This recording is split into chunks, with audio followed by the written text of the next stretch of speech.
बिस्मिल्लाहिर्रहमानिर्रहीम। अस्सलाम वालेकुम, welcome to my channel Haseena Beauty Tips. I am doctor Manoor और मेरे चैनल पर आपको बहुत कुछ मिलेगा, like beauty tips, health tips और बहुत सारे वसाइल। मेरे चैनल को सब्सक्राइब करने का तरीका ये है कि आपको यूट्यूब पर आना होगा, यूट्यूब पर सर्च करना होगा हसीना ब्यूटी टिप्स।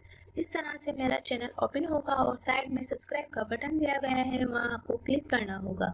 जैसे ही आप उस पर क्लिक करेंगे तो यहाँ एक फोल्डर ओपन हो जाएगा और उस पर आपको ओके करना होगा। ओके पर क्लिक करेंगे तो यहाँ बेल आइकन्स बना हुआ आएगा और बेल आइकन्स पर क्लिक करेंगे तो एक और फोल्डर ओपन हो जाएगा और उस पर आपको ऑल लिखकर सेव करना होगा। इस तरह से मेरी हर वीडियो का नोटिफिकेशन आपको शुरू में ही मिल जाएगा और मेरी हर न्यू वीडियो आपको देखने को मिल जाएंगी।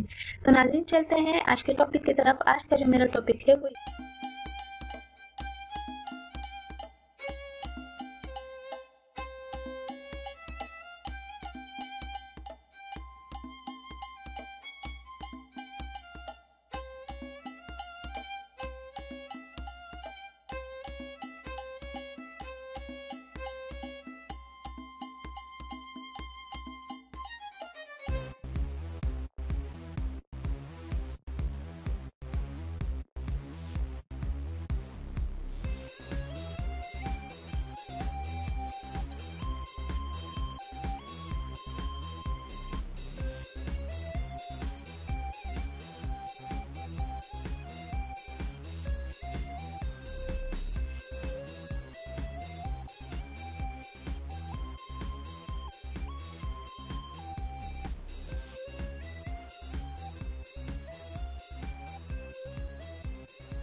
तो नाजरीन, मेरी वीडियो को देखने का बहुत बहुत शुक्रिया। एंड तक मेरी वीडियो आपने देखी, आपका बहुत बहुत शुक्रिया। मेरे चैनल को लाइक करें, सब्सक्राइब करें और शेयर करना हरगिज़ ना भूलें। Thank you. अल्लाह हाफिज़। मिलता है नेक्स्ट वीडियो में और वो भी आपकी पसंद की वीडियो के साथ।